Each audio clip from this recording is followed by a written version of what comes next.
Benvenuto o benvenuta a Podcast Italiano Principiante, un podcast per chi sa un po' di italiano, per chi ha qualche conoscenza di italiano e vuole fare progressi.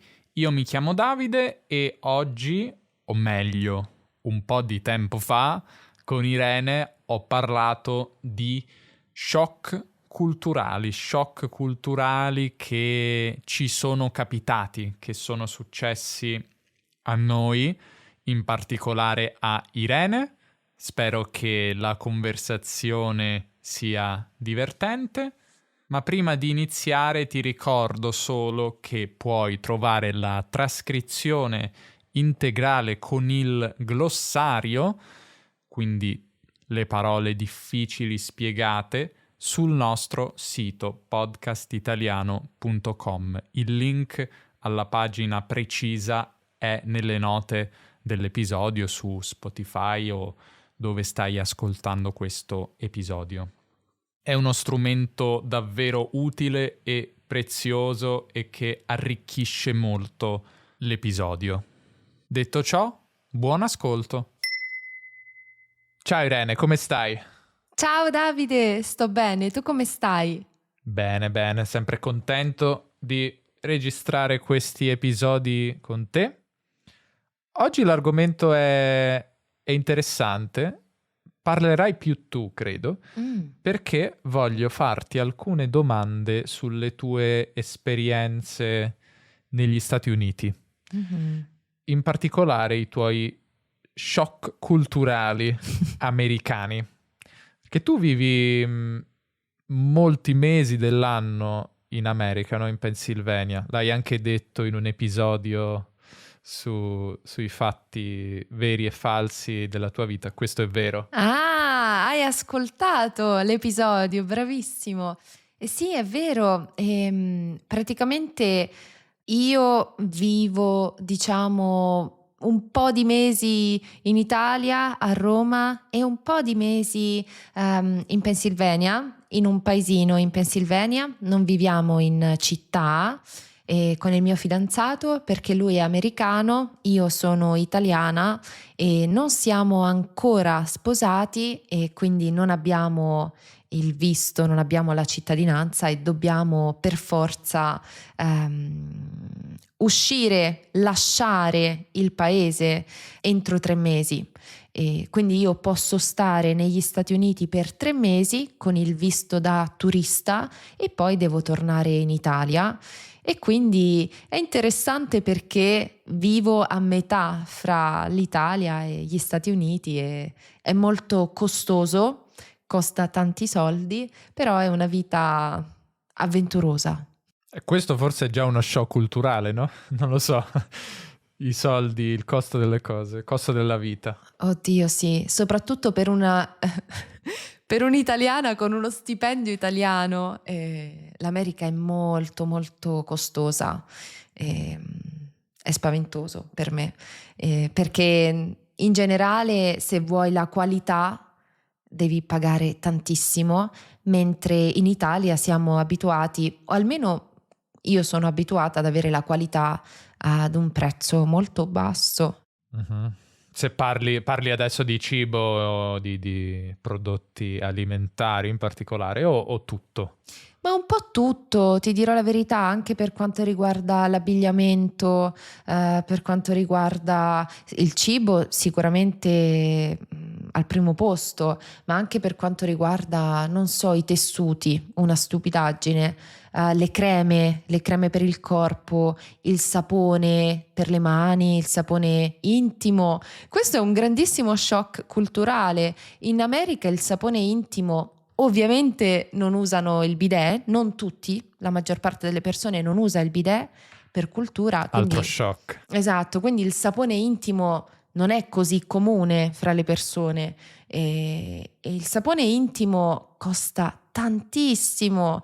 E penso che il marchio, la marca meno costosa costi sui $9. Mentre qui in Italia, insomma, anche 2 euro, 1,50 euro si trova il sapone intimo buono. Quindi quello per me è stato un grandissimo shock culturale. immagino di sì. Hai menzionato anche il bidet. Parlaci Sì. di questa esperienza scioccante per una persona italiana. Vabbè, in realtà non è uno shock perché lo sai, però forse comunque è scomodo. Io sono molto fortunata perché il mio fidanzato mi ha installato un bidet nel bagno della nostra camera da letto. Davvero? Sì, sono molto fortunata, anche se è strano perché è un getto un po' invasivo, diciamo, non è come il nostro bidet. Quindi, insomma, ecco, anche quello è stato uno shock per me. Però in generale, anche prima di avere questo bidet installato, ho sempre usato la vasca o la doccia. È molto difficile perché noi usiamo il bidet tante volte durante il giorno. Quindi per me è stato molto difficile non avere il bidet. Non solo in America, ovviamente. E tu, ad esempio, hai viaggiato tantissimo. Il bidet lo hai mai trovato nei paesi in cui hai viaggiato? No, generalmente no, direi. Poi non ho viaggiato così tanto in realtà, però sì, principalmente in Europa, anzi, Mhm. quasi solo in Europa direi sono stato. E no, generalmente non c'è, però sì. Ti posso chiedere, so che è un attimo un cambio di argomento improvviso, ti posso chiedere in che paesi sei stato? Sì, sono stato, sì, principalmente in paesi europei. Spagna, Francia, Portogallo, Inghilterra, Germania, Croazia, Polonia, Ungheria. Wow. Russia è stato il paese più a est dove sono stato. Sono stato negli Stati Uniti una volta sola, a San Francisco, e basta.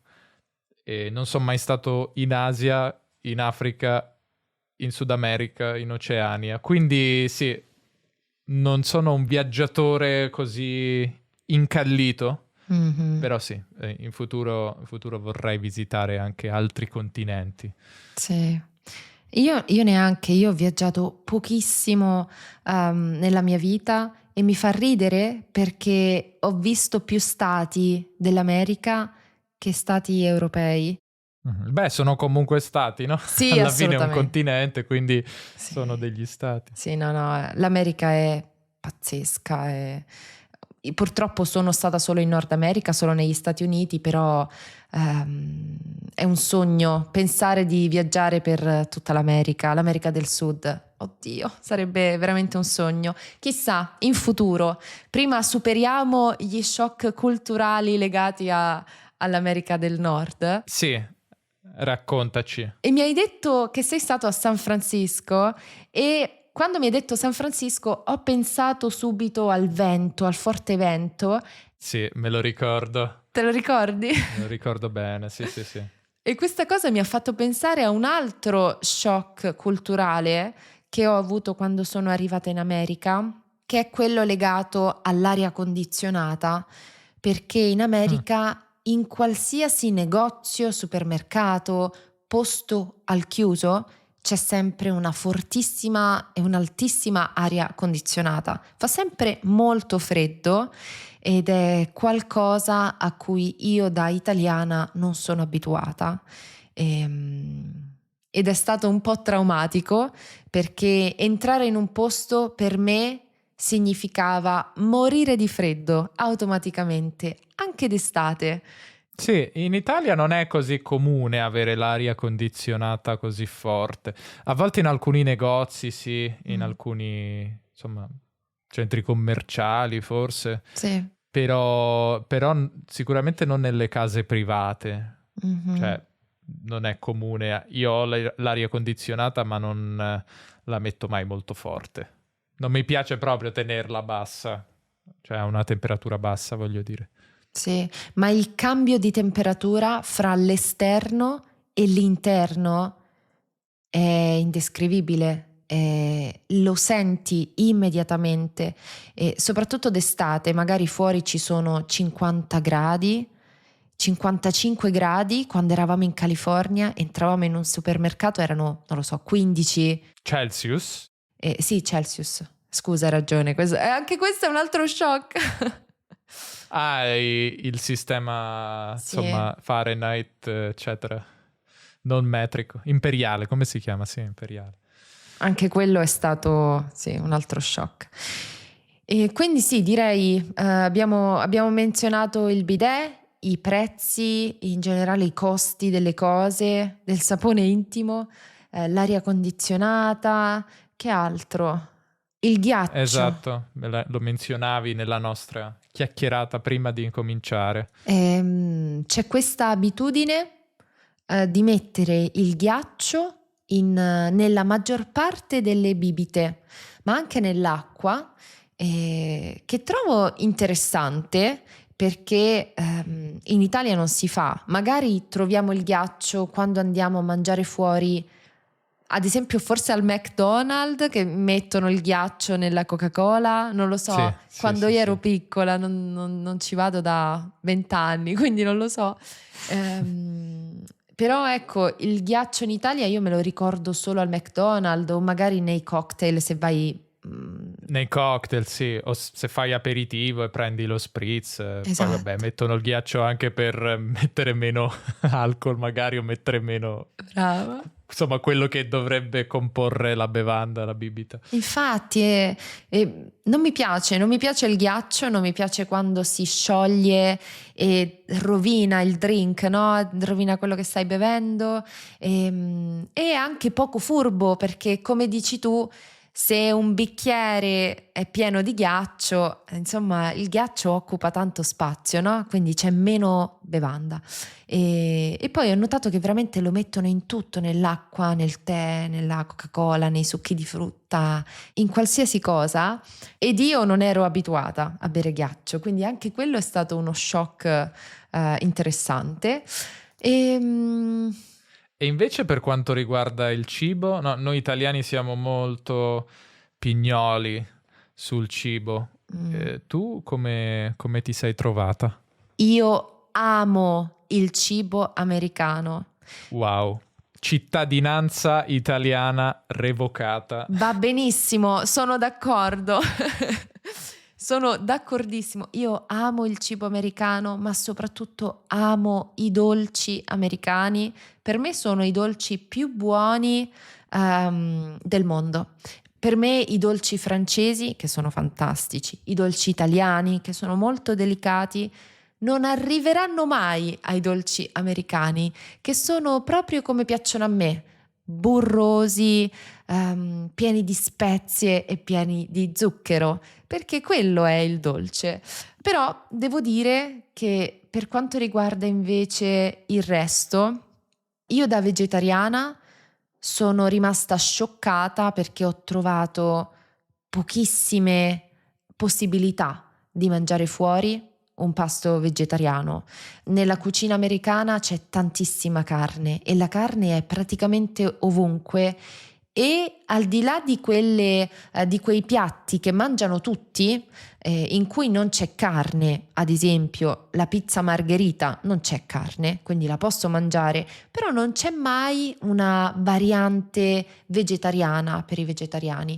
Mi aspettavo più varietà, più possibilità per un vegetariano in America e invece sono rimasta molto delusa.